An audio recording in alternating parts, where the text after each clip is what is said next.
Hello everyone, welcome to our YouTube channel Keep It Simple. आज यानी कि 1 दिसंबर के हमारे स्टॉक्स एंड न्यूज हैं मारुति और डी मार्ट।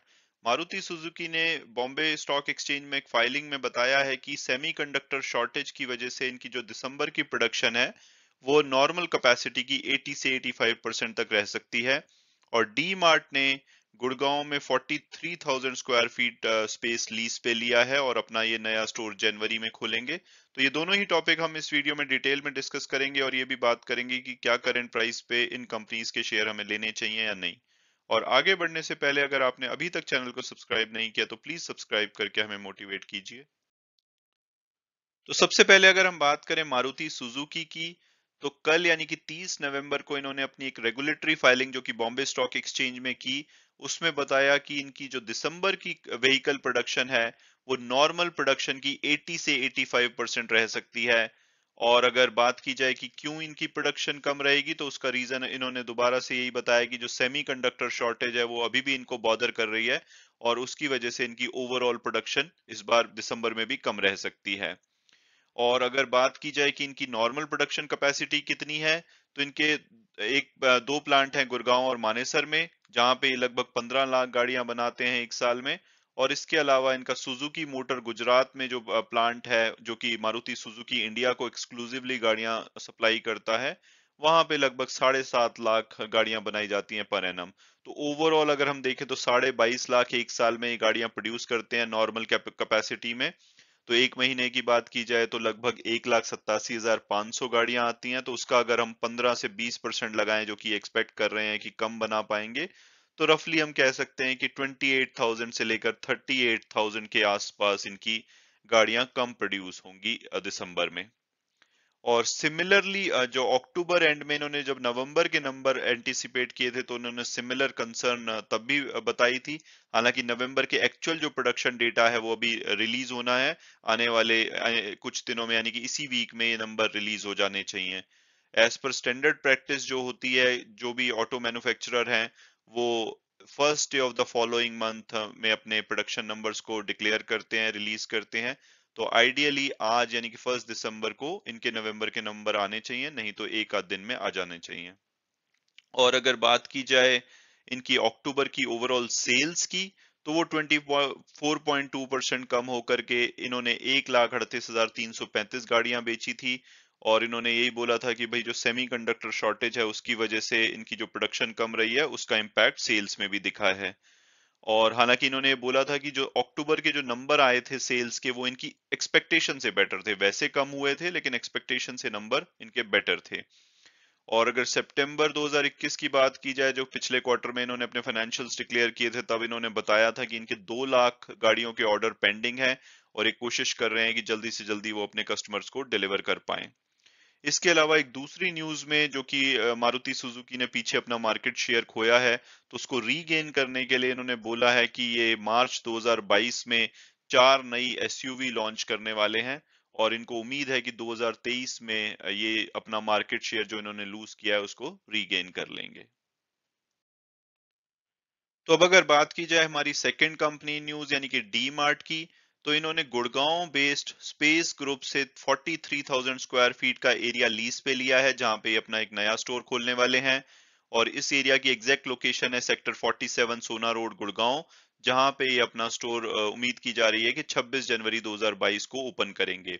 और ये हरियाणा में इनका दूसरा स्टोर होगा। इससे पहले इन्होंने फरीदाबाद में सितंबर में बीपीटीपी पार्कलैंड में अपना पहला स्टोर खोला था हरियाणा का। और ओवरऑल एनसीआर रीजन की बात की जाए तो सबसे पहला स्टोर इनका गाजियाबाद में था, उसके बाद सितंबर में फरीदाबाद में, और अब गुड़गांव में इनका तीसरा स्टोर होगा। और अगर ओवरऑल जर्नी की बात की जाए कंपनी की, तो इन्होंने 2002 में अपना पहला स्टोर पोवाई में खोला था और अब ये 240 लोकेशंस पे इनके स्टोर्स हैं, लगभग 11 से 12 सिटीज और यूनियन टेरिटरीज में।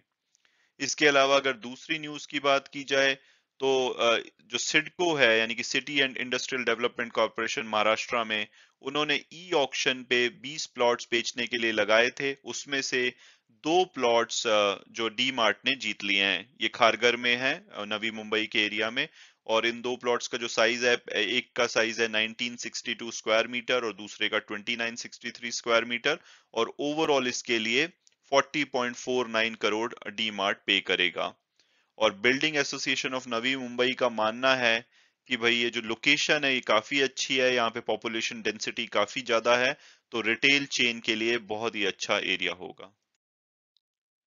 तो अब अगर बात की जाए कि क्या करंट प्राइस पे हमें डी मार्ट का शेयर लेना चाहिए या नहीं, तो सबसे पहले अगर पास्ट परफॉर्मेंस देखें तो 3 साल में इन्होंने 216% की रिटर्न दी है, पिछले एक साल में लगभग 106% की।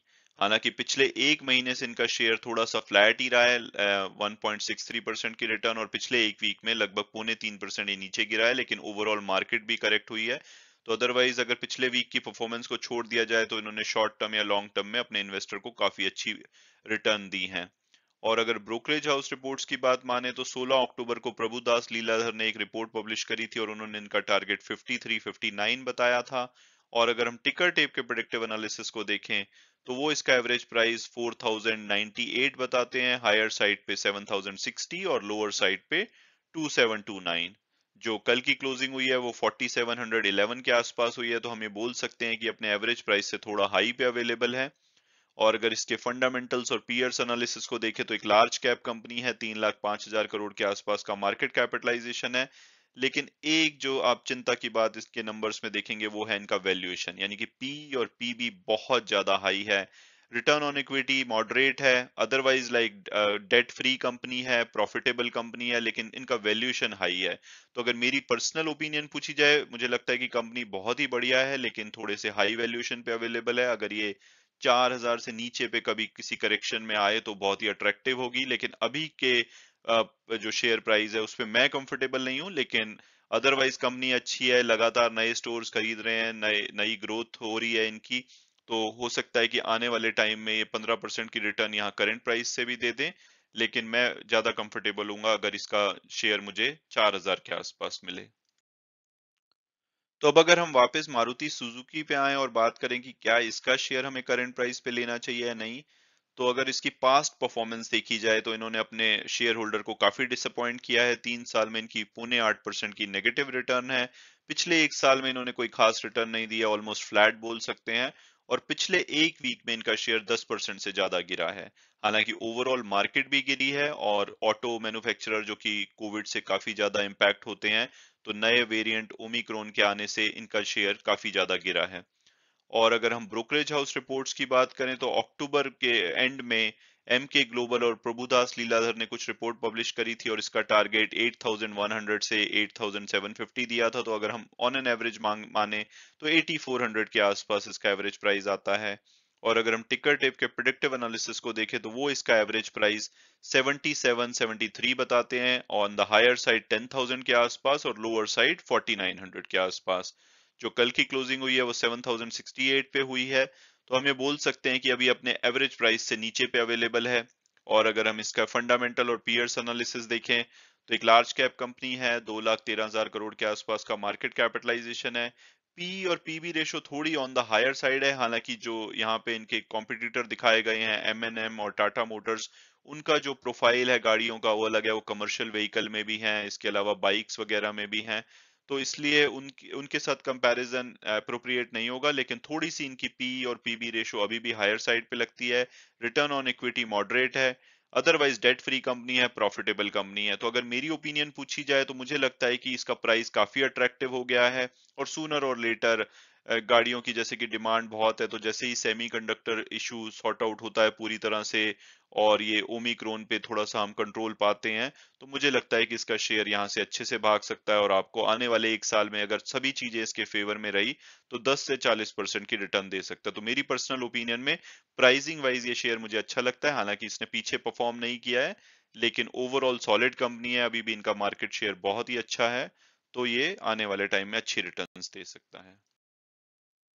और वीडियो क्लोज करने से पहले मैं हमेशा की तरह डिस्क्लेमर दूंगा कि अगर आप डी मार्ट या मारुति के शेयर लेना चाहते हैं तो अपनी फर्दर रिसर्च कीजिए, अपने फाइनेंशियल एडवाइजर से बात कीजिए, उसके बाद अगर आप कंफर्टेबल फील करते हैं तभी आप इसमें इन्वेस्ट कीजिए।